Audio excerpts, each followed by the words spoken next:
Mezzanine Cup champions, the Jersey Hitmen. Hitmen in game one. Josh Hankey. Josh, how you feeling after the win? Just stick away! Oh, what an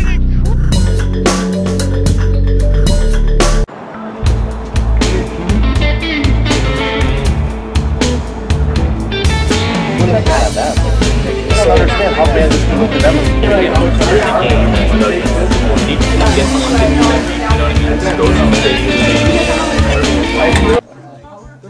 Ladies and gentlemen, I put on my New York accent here as we sit in Chicago. It's a meeting of the houses, of the families. Mr. John Schwartz, the president of the Chicago Cougars, the Dells Ducks, the Wisconsin Rapids River Kings, Dan Kimchek, the king of nothing, here of the Dan K Show. Mr. Schwartz, I'm so happy to have you here. Thank you. I don't know if I have enough vowels in my name to be considered a king. It's Schwartz, but my family's name is Ferrari, so I got some Italian. Oh, there you go. He's got the Ferrari in there, you know, and we're moving fast right into this pizza segment. You know, earlier this year I talked to this man, and he told me that Chicago pizza is better than what we have in New Jersey, and I firmly disagreed. I know my co-host Lucas was very disappointed, upset. He did not even make the flight out. He was so upset. He said, "I'm not coming." But he won't talk to me then. He won't. He won't. He does not want to talk to you anymore. He said, "I love. Tell him I love him, though. I'll tell him He's you love great. him. We love you, and that's why we're here. We're here about to eat this pizza, and I feel like I got the sloppiest piece here because no one wants me to pick it up. I'll tell you a story, folks. This man, he's got this deep dish pizza, and there was a mayor running for mayor, Bill de Blasio, right? He's the mayor of New York. He was leading in the polls, 80% to 20%, correct? Okay. And it was about 2 weeks before the election, a photo surfaces of him eating pizza with a fork and knife. He lost 20 points in the polls and almost lost the election because he wasn't a true New Yorker. Wow. So this man will not eat this pizza without anything but my hands. I have to be careful then. What are we supposed to do? Can you explain to me what we've ordered here? This is a Chicago deep dish pizza, and we're at Lou Malnati's. They rank this as a very prestigious or very highly rated pizza here. Yes. I don't know if I'm going to meet the challenge here of what the New Yorkers have, but we're going to attempt it today to prove that we have pizza just as good, if not better. And I'm expecting an unbiased opinion here. I'm going to try to be as unbiased we have a as lie possible, detector here to but I'm see? going to let you know, Jersey people were very passionate, and most of the time we lie. About 95% of the things I say are a bald-faced lie. And we're going to try this right now. Okay, so he's going all hands. We're going all hands. We're going to give, this is called the Jersey fold. You see where this finger goes? Yes. You give it a fold, right? You give it a fold. You see this? We got it folded? It's almost like a taco. Not bad? That's pretty incredible. Yeah? Folks, that's up there with the best pizza I've ever had. Really? But that's good. You know what? Everybody in New Jersey, I'm not coming back. I'm going to stay here. I'm moving in with the Schwartz family. We're going to eat this pizza every day. Lucas, you got the show. Take it. This is amazing. Oh, my God. Lucas might not talk to you. I don't need to talk to Lucas anymore, you know. When you have pizza like this at Lou Malnati's, this is what it's all about, folks. Not bad then, huh? I loved it. I mean, no, I want to ask you. Go ahead. What makes the city of Chicago in this area so fun for a player to play? You have your Chicago Cougars here. Why should someone come out and play junior hockey in an area like this? Well, we got Al Capone and the Mafia, and then we threaten the kids really bad, so they have to perform very well. Otherwise, we got machine guns. I love it. That's what I'm saying. You have that Chicago feel to it. I mean, in New York, you got the Jersey Hitmen, you know what I mean? You got Bobby Lewis over there. Yes. We always talk about them, you know. I get my New York accent. But, yeah, he's just joking, folks. We love you out here. The Chicago Cougars, in first place right now in the USPHL Midwest. We're going to go from this. We're going to finish this pizza. That's amazing, folks. I'm sorry, New Jersey, I'm not coming back. And we're going to go check out the game tonight and watch some Chicago Cougars hockey on a live broadcast.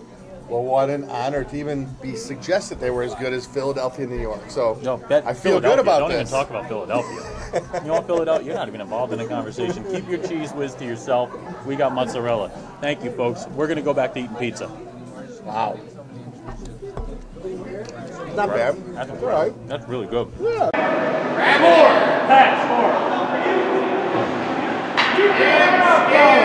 Ladies and gentlemen, welcome to the Dan K Show. And no, folks, this isn't a young Tom Cruise. This is head coach of the Chicago Cougars, Brad Stouffer. And I think he's going to leave. I think he's going to leave because last night I made some jokes at the Chicago Cougars game that I was on the broadcast for. He didn't seem to like them, but you know, I wore my American flag bow tie, not just because I'm a top interviewer, but I'm here with Mr. Top Gun himself. How are you doing, Coach? Doing all right. Big day here after a nice USPHL League weekend, so having a lot of fun and sitting next to a legend. So you got to love that. You know, I don't like to call myself a legend. I love to. You know, I love to call myself a legend. Call me a legend if you want to tweet to me, #Dan's a legend. I'd love it. But, you know, Coach, I want to get into this organization. This is the first time I got a chance to come out to the Midwest. I got a chance to eat some pizza. You'll see that earlier on the show. You know, I got a chance to eat the pizza, love the pizza, said I'm never going back to Jersey. Let's talk about, you're a St. Louis guy coming to Chicago. Pitch a kid, you know, why should a kid come to Chicago, play for this incredible organization? I mean, the facilities speak for themselves. You're seeing that with the Sears Center Arena. It's a first-rate league that's going to move players on and give them the opportunity to play at the next level and get that chance to play college hockey. Yeah. And, you know, you get a chance to play college hockey, but you also get a chance to feel like a professional while you're here. We're sitting here right now, standing here in the Sears Center in Chicago, a beautiful state-of-the-art facility made for a pro team. You're going to get seen by tons of fans, and, you know, the broadcast. Let's talk about the broadcast. I got a chance to be on it, be a color commentator. I want to put some highlights on this episode here. Now, can you tell a little bit about how the broadcast got put together and what you guys are doing here in Chicago? Yeah, well, the broadcast is phenomenal. It just goes along, like you said, it's a professional experience here in Chicago, and that's what we want to give all of our guys and the players that come through this organization is a first-class experience, that professional feel. That we use the Illinois Center for Broadcasting, and these guys are phenomenal. It's a 3-camera system, I believe, is what they're using, color commentating, which we got to have the legend himself on board this weekend, which was awesome. But yeah, that's just one of many key pieces to what we're trying to do here in Chicago is create something real special. You know, the Blackhawks, with what they've done in the NHL, we feel that there should be a junior team that can have that success as well, and that's what we're trying to do here. And, you know, I've seen a lot from you guys. We're here today. We're at an event with the Hornets sled hockey team as well as the Wounded Warriors team, and it's an incredible charitable event.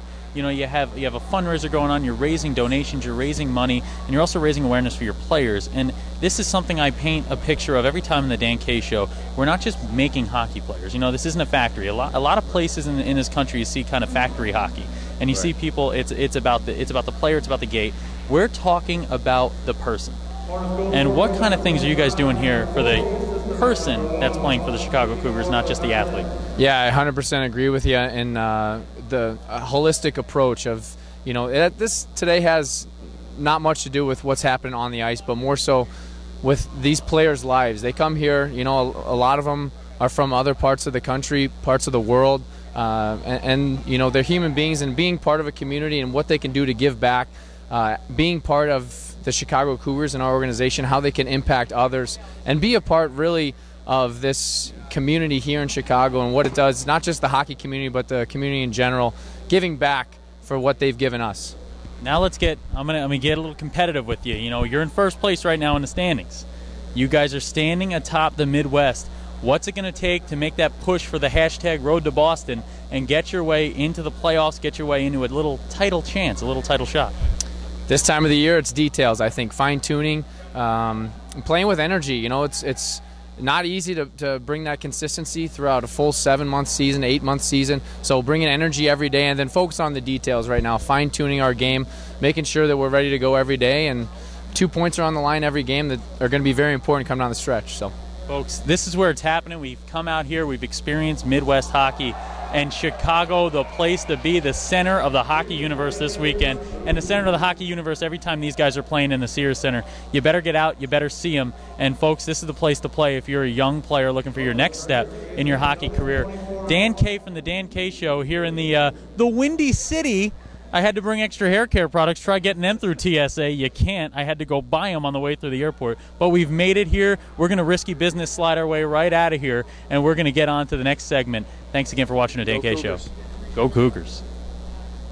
Folks, I may have just made one of the best investments of my life. I just put down a little $100 bid. I should be silent about it, but I just said it out loud.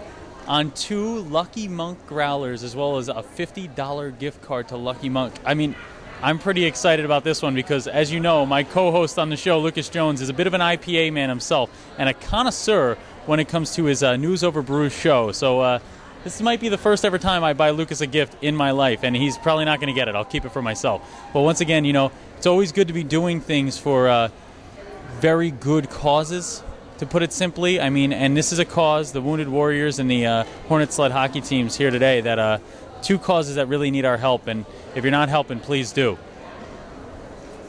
Folks, Dan Kay from the Dan Kay Show here with a very special guest at the beautiful Sears Center in Chicago, Illinois, the president of USA Hockey. How's it going, sir? Great. Glad to be with you, Dan. Now, I just want to talk to you a little bit. As the president of USA Hockey, what are some of the initiatives right now in USA Hockey that you guys are going through? What are some of the most important focal points for these young players that are playing out on the ice every day all across this country? Well, our thing is skill development first, and you can see that with our American Development Model, our ADM as we call it. We have people now out in the field working with different groups. We're trying to get our GROW initiative with the help from the National Hockey League, who are helping us do that, and they have their own GROW initiative now too, so we're getting more kids into the game in different parts of the country that traditionally don't play hockey, and that's good as we build the base more. And then we're creating a ladder of development and focusing more on skills at the mite, squirt, pee-wee, bantam, midget level all the way up. So when these kids get to be in the their elite years of 15, 16, 17, 18, they're more skilled than they have been in the past, and I think you can see that by the results that we're starting seeing on the podium in our international events. We've won the first 3 events, the Men's World Championships this year with the bronze medal. Our women won up in Canada for the Under 20 World Championship, and again our sled players that we're kind of doing here, but our sled team won the gold medal for the World Challenge up in Canada about a month ago. So it's creating a ladder of development and exposing more kids to more skills at the earlier levels. What we used to be several years ago was a trophy-based mentality in this country, where everybody wanted to play 80 games and trophies were the most important thing. Now what we've tried to find out and we've tried to teach, and a lot of people have adopted, not everybody yet, but it's coming along, is that at the younger age levels, that skills, puck touches, small area games, practices, skill, station-based practices, that's what really the kids are looking for. They have fun doing it. And any athlete, whether it's baseball, football, basketball, they want to be good at what they do. So we want to create that environment. And we were one of the last sports to kind of adapt. At the younger age levels, you don't see 90-foot base runners for 6-year-olds playing baseball. You don't see soccer fields regular size. Basketballs, you don't see 10-foot baskets for 7-year-olds playing 10-foot baskets. Exactly. And hockey, we still were, up until a few years ago actually, we were playing with 200 by 85 rinks and expecting the young players to take 60% more strides to get from one end of the ice to the other than an adult player. So it just made sense, and I think people have kind of adapted that. So when we get up to the juniors, it's like the USPHL, they're providing opportunities for those players, to take it to the next level. Not everybody can play, the Tier 1 in the USHL, but there is an opportunity for them to play this, and then they go on and play different levels of college hockey. Some will go on further than that, but it's also a lifelong event where they can play hockey for life. So we got adult players, and they're starting to, those leagues are popping up. So it's just a cycle that just keeps going and going and going. Sir, you're obviously a guy who gets it, and you get it here with an event like today, and this is something I want to plug on this week's show. The Hornets Youth Sled Hockey Team, an incredible weekend for me to watch this and to watch the team that you guys put together, yourself and J.J. O'Connor, who we'll talk to in a bit. I mean, you guys are putting together a team. Can you tell the people at home a little bit about your youth sled hockey team? Well, we started 12 years ago, and we just opened the doors. We spent about a year and a half prior to that going to all of the special rec associations, their basketball games and their swimming, and all that, and put a table outside with a sled and say, hey, we want to come give it a try. And our first practice, we had 5 kids, and we've grown it to like over 25, 30 kids now. And they keep coming, and they graduate, and we started an adult team. And, we see that the Warriors are playing right now. JJ and myself started that team this year because we wanted to give a place for our wounded veterans coming back from Afghanistan and Iraq, a place to play. And so we've got about 20 of those so far. It's our first year. We're kind of a weaker team right now, but we'll be okay. We're gonna get to where we need to be. I think you're gonna be fine. I mean, when you have the president of USA Hockey on your side, I think the teams get forget titles. I mean, I'm the host of the Dan Kay Show. Titles, I can tell, Mr. President. I'm gonna call him Mr. President because it's Dan Kay Show, and I can't think of anything else to call him. He's already told me I can just call him Jim. Mr. President from me. I'm going to show respect to this man. But what I want to ask is just, you obviously, the Wounded Warriors, the youth sled hockey team, you're a guy who understands that it's more than just a game, the game of hockey, right? It's a lifestyle. It's something that these kids are living, everyone all the way up through the levels. You see the success of USA Hockey under your watchful eye here, and I just want to congratulate you on a great year in USA Hockey, and just thank you for everything you're doing. And folks at home, this is an incredible president. Well, thank you, and it couldn't be done without the volunteers. They're our backbone, they're our strength, and the volunteers are what make it happen, and they provide opportunities for, like I said, not only the able-bodied but now the disabled. So it's just a win-win. Folks, I got to interview the president. I mean, I might as well just walk out right now. I think career over. We'll call him Jim. I'll call him Jim. He's down to earth. He's a good guy. He knows what he's doing. And folks, USA Hockey knows what they're doing, and so does the USPHL. We're so happy with the partnership with you guys and working with you guys every week. Look forward to the future. Thank you. All right.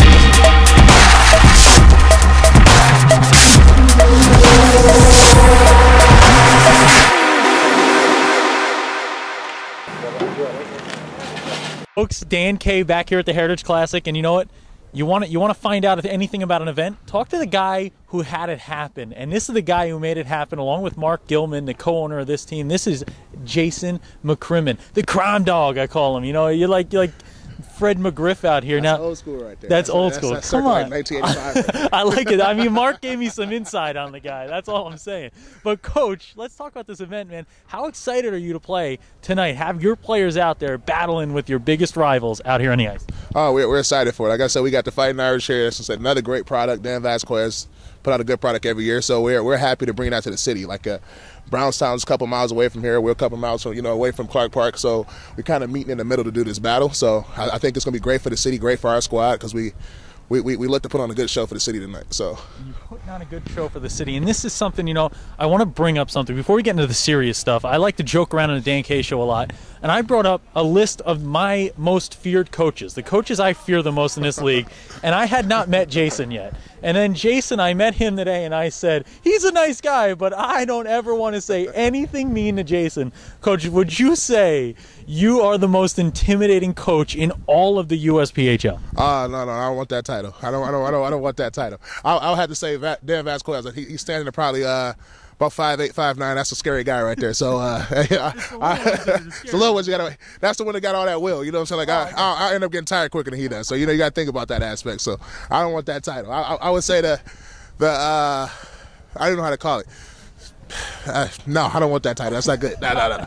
But this guy... It's all right, fellas. Come play for me. I'm not mean. Don't worry about it. It's all right. He's not mean. You know what? I came up with a nickname for him today. I met Sean Casey working with the MLB Network, and everyone calls Sean Casey the mayor. Anywhere he's ever gone, he knows everybody, right? He played in Detroit for a little bit. Right. This is the mayor of Detroit. This guy, we walk around this place and everybody knows you. What's the relationship like with yourself in this city, and what do you love so much about the people of Detroit? Like I said, it's just a blessing for me to be born and raised here.